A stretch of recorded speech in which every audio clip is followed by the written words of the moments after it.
Samuel जी और स्वामी की भेंट। भेंट का अर्थ होता है बच्चों मुलाकात। तो जब स्वामी ने यह निश्चय किया कि जो वो पत्र है वह शाम को ही हेडमास्टर को देगा, ताकि हो सकता है कि पूरे दिन में कुछ ऐसी घटना हो जाए जिसके द्वारा वो सच्चा हो जाए और वह बड़ी ही आसानी से पत्र हेडमास्टर साहब को दे सके।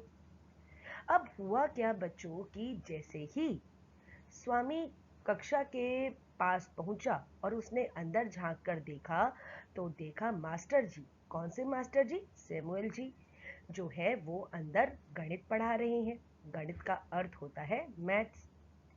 और जैसे ही सैमुअल जी की नजर जब स्वामी पर गई तो अब उसको यह लग रहा था कि जो सोचकर वह कक्षा में या स्कूल में आया है वह आसानी से हो सकता है, और तो और उनकी शिकायत भी की जा सकती है, क्योंकि जो विद्यार्थी देरी से आते थे मास्टर जी उनको कड़ी सजा भी दिया करते थे।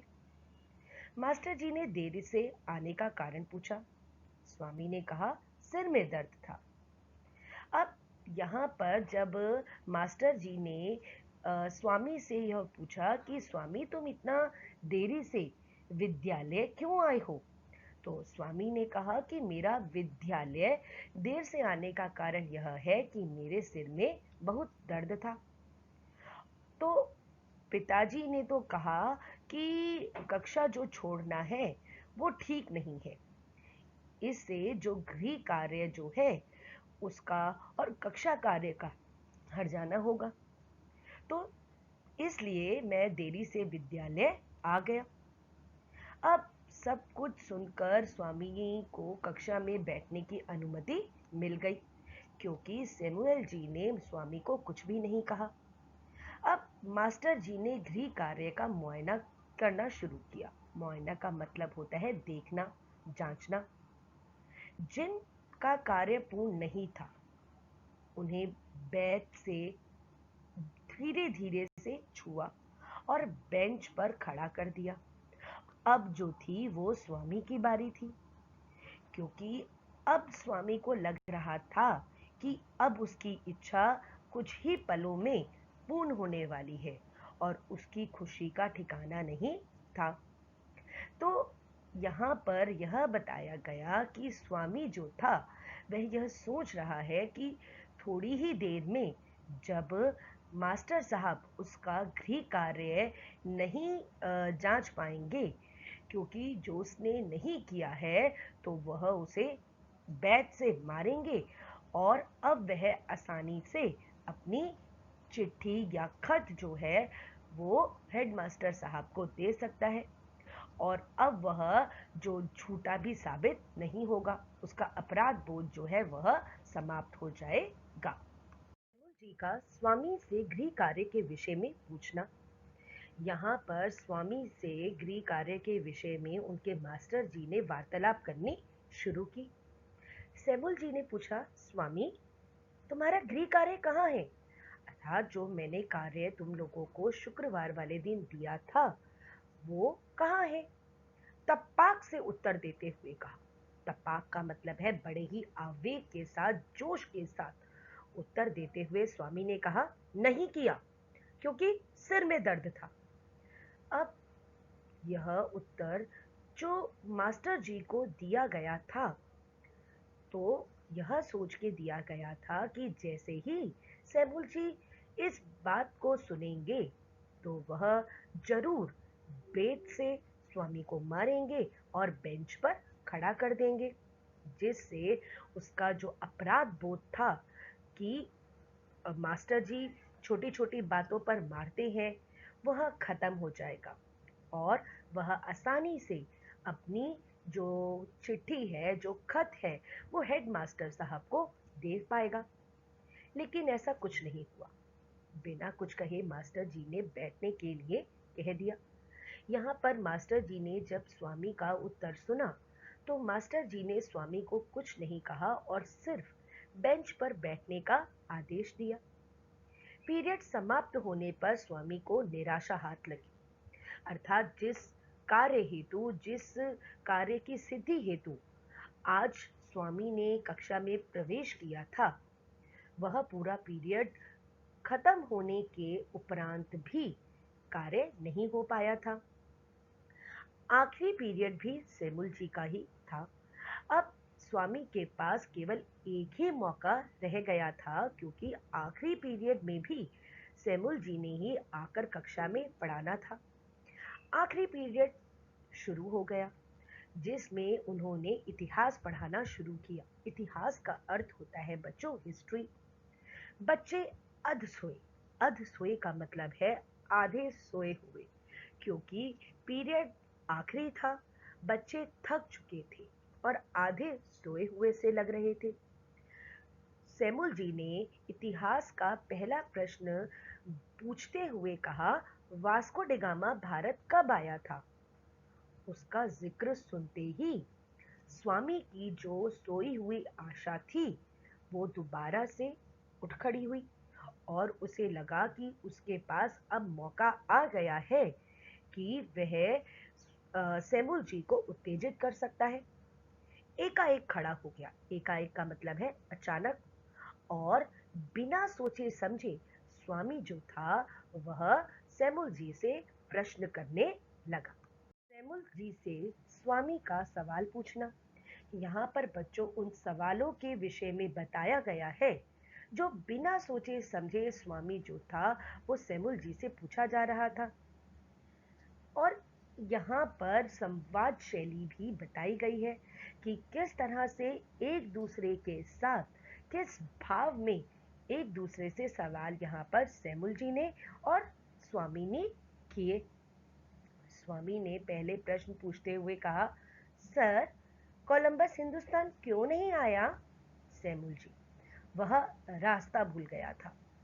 पहले स्वामी ने कहा कि कोलंबस हिंदुस्तान क्यों नहीं आ पाया, तो सेमुल जी ने उत्तर देते हुए कहा, क्योंकि वह रास्ता भटक गया था, क्योंकि वह समुद्री रास्ते से आ रहा था और उसे रास्ता नहीं मिला था। स्वामी ने बड़े ही अजीब ढंग से उत्तर देते हुए कहा, या मैं नहीं मानता, क्योंकि यह बात विश्वास के लायक नहीं है।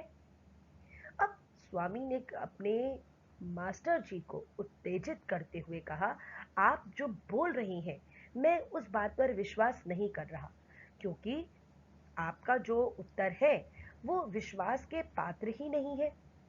सेमुल जी ने कहा, क्यों नहीं? अब स्वामी हर हालत में सेमुल जी से बैट से पिटना चाहता था। उसने चिल्लाते हुए कहा, इतना बड़ा आदमी रास्ता कैसे भूल सकता है? सेमुल जी ने उसको कहा, तुम चिल्लाकर क्यों बोल रहे हो? मैं ऐसे भी सुन सकता हूँ। अब स्वामी ने अपने जो व्यवहार में भी उत्तेजना दिखाई और बड़े ही चिल्लाते हुए कहा कि आप ये कह रहे हैं कि वह रास्ता भूल गया था, लेकिन इतना बड़ा आदमी रास्ता नहीं भूल सकता, और मैं आपकी बात पर विश्वास भी नहीं कर रहा। तो स्वामी का यह व्यवहार देखकर सेमुल जी ने कहा कि स्वामी, तुम्हें चिल्लाने की जरूरत नहीं है, क्योंकि मैं धीरे से भी तुम्हारी बात सुन सकता हूँ।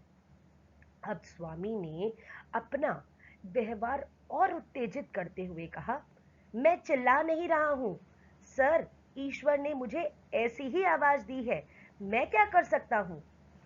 बड़े ही अजीब ढंग से स्वामी ने फिर उत्तर देते हुए कहा, मैं तो नहीं चिल्ला रहा, मैं क्या कर सकता हूँ, मेरी तो आवाज ही ऐसी है। सेमुल जी आज स्वामी को मारना नहीं चाहते थे, ना ही उसे कुछ कहना चाहते थे। उन्होंने सिर्फ उसे वहां पर बैठने के लिए कहा कि स्वामी, तुम अपने बेंच पर बैठ जाओ।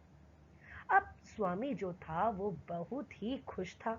उसे यह लग रहा था कि जिस उद्देश्य की पूर्ति हेतु वो कक्षा में आया था, अब कुछ ही क्षण में वह पूर्ण हो जाएगी, क्योंकि उसे दिख रहा था कि उसके इस कार्य पर मास्टर जी परेशान हैं। तभी उन्होंने दूसरा जो था वो प्रश्न पूछा, लेकिन अब हुआ क्या कि एक और छात्र ने अपने मास्टर जी से यह प्रश्न पूछा, सर, वास्को डिगामा पहला व्यक्ति था जो भारत आया था? स्वामी ने ना आव देखा ना ताव। उसने फिर तेज बोलते हुए कहा, लोग तो यही कहते हैं। अब उसने फिर से अनुशासन भंग करते हुए और मास्टर जी को क्रोध दिलाते हुए शंकर की बात काटते हुए बोला कि हमें तो नहीं पता, लेकिन आसपास के लोग तो यही कहते हैं कि वास्को डिगामा ही आया था। आज जिस तरह का व्यवहार स्वामी कर रहा था, उस बर्ताव का मतलब है व्यवहार, पर बड़ा ही ताज्जुब, ताज्जुब का मतलब होता है हैरानी। तो मास्टर जी को बड़ी ही हैरानी हो रही थी कि आज स्वामी को हुआ क्या है, वो किस तरह का व्यवहार कक्षा में कर रहा है। सैमुल जी को स्वामी द्वारा आपे से बाहर करने की कोशिश। आपे से बाहर का अर्थ है क्रोधित होना।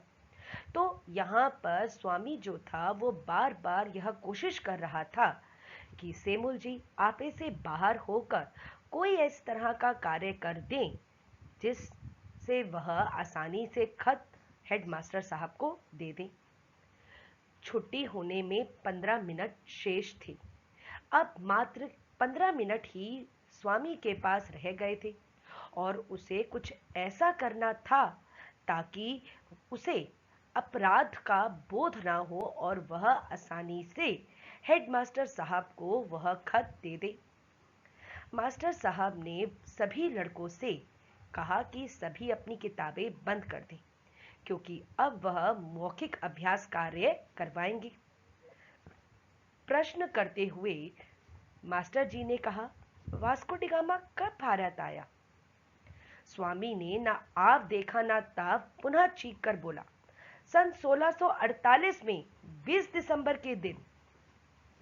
अब मास्टर साहब भी बड़े उत्तेजित हो गए, क्योंकि बार बार आदेश देने पर भी स्वामी नहीं मान रहा था। वह बार बार अनुशासन भंग कर रहा था, कक्षा में चिल्ला रहा था।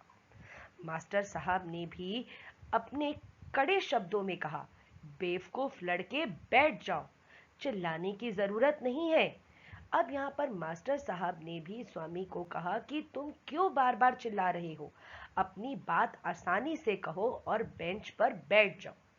और मुझे तो यह लग रहा है कि आज सिर का दर्द तुम्हारा इतना बढ़ गया है कि तुम आपे से बाहर हो गए हो, अर्थात जो तुम रोज व्यवहार करते थे आज वो व्यवहार नहीं कर रहे हो, बार बार कक्षा का अनुशासन भंग कर रहे हो।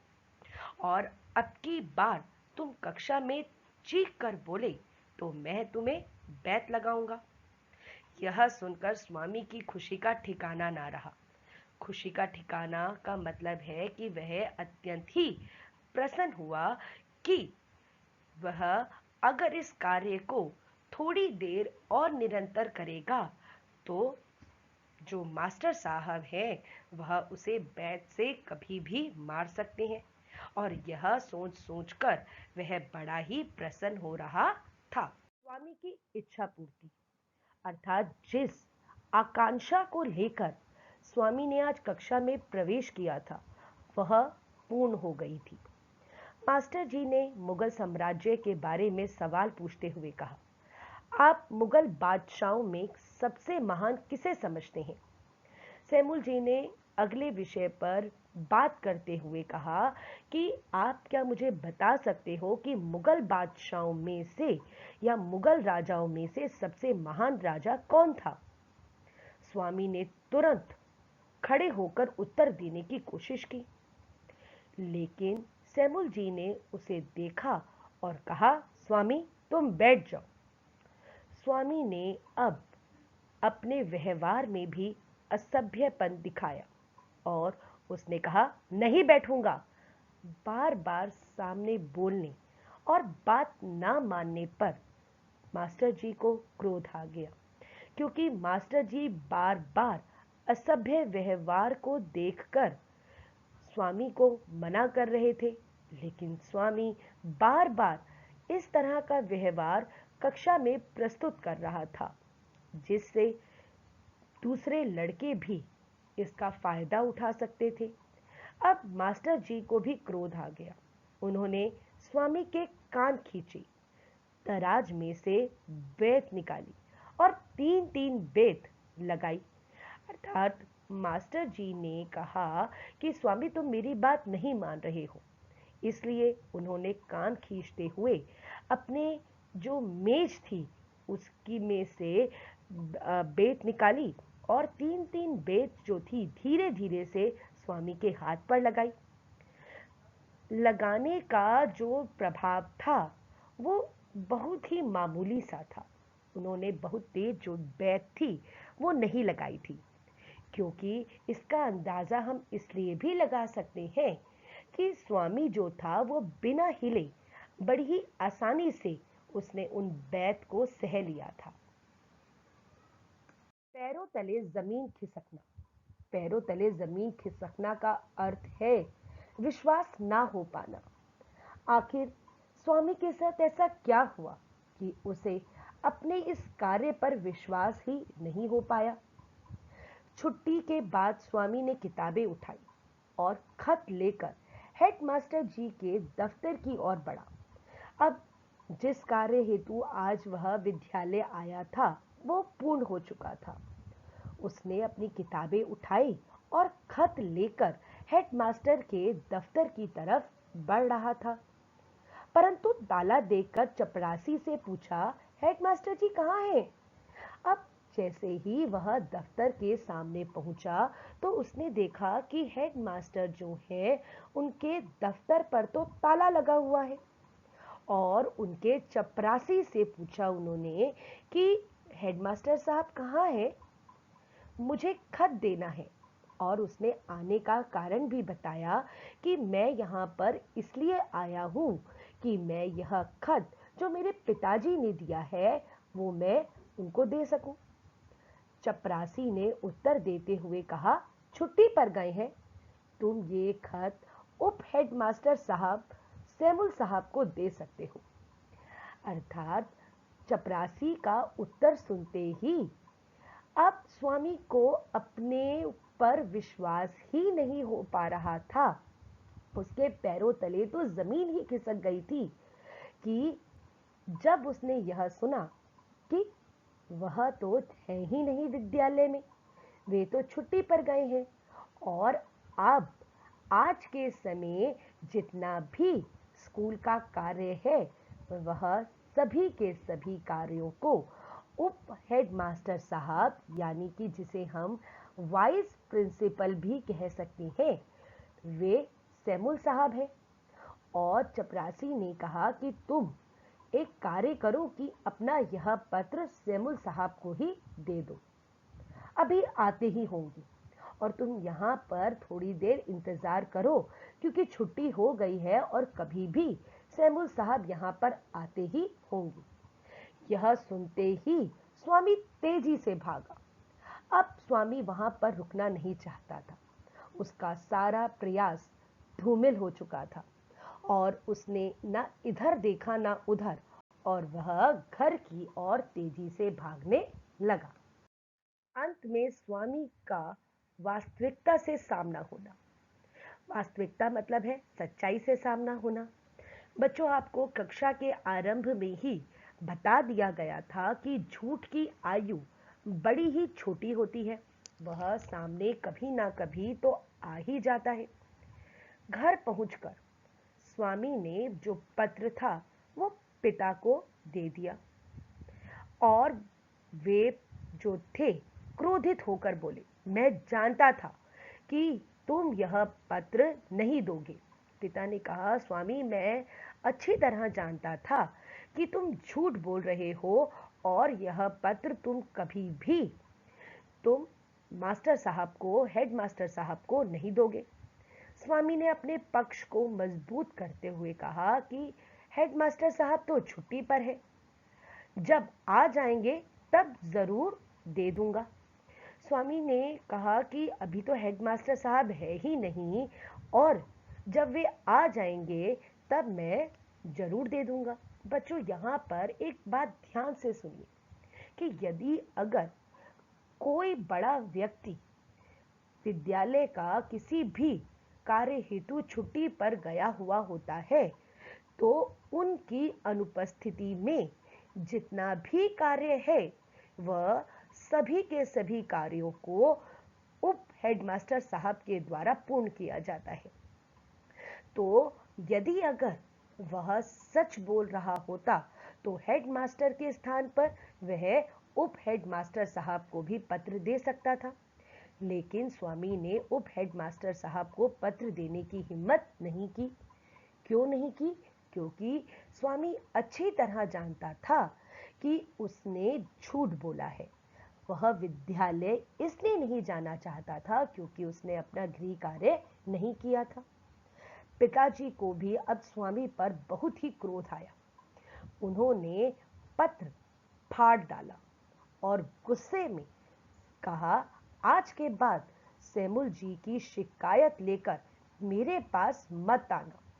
पिता ने भी स्वामी को डांटते हुए कहा कि तुम्हें अपने व्यवहार को सुधारने की आवश्यकता है।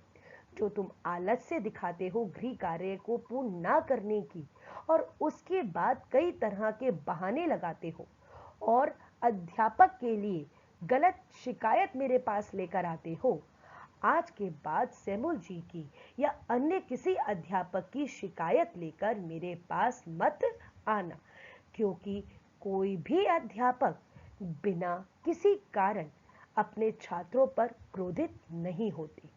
अंततः आपको बच्चों में यही बताना चाहूंगी कि हमें अपने अध्यापक के प्रति अब जो हमें शिक्षा देते हैं उनके प्रति सम्मान रखना चाहिए, क्योंकि वही एकमात्र माध्यम है जिसके द्वारा हम उन्नति के शिखर पर पहुंच सकते हैं और उनका दिखाया हुआ मार्गदर्शन प्रत्येक विद्यार्थी के लिए अमूल्य होता है। धन्यवाद।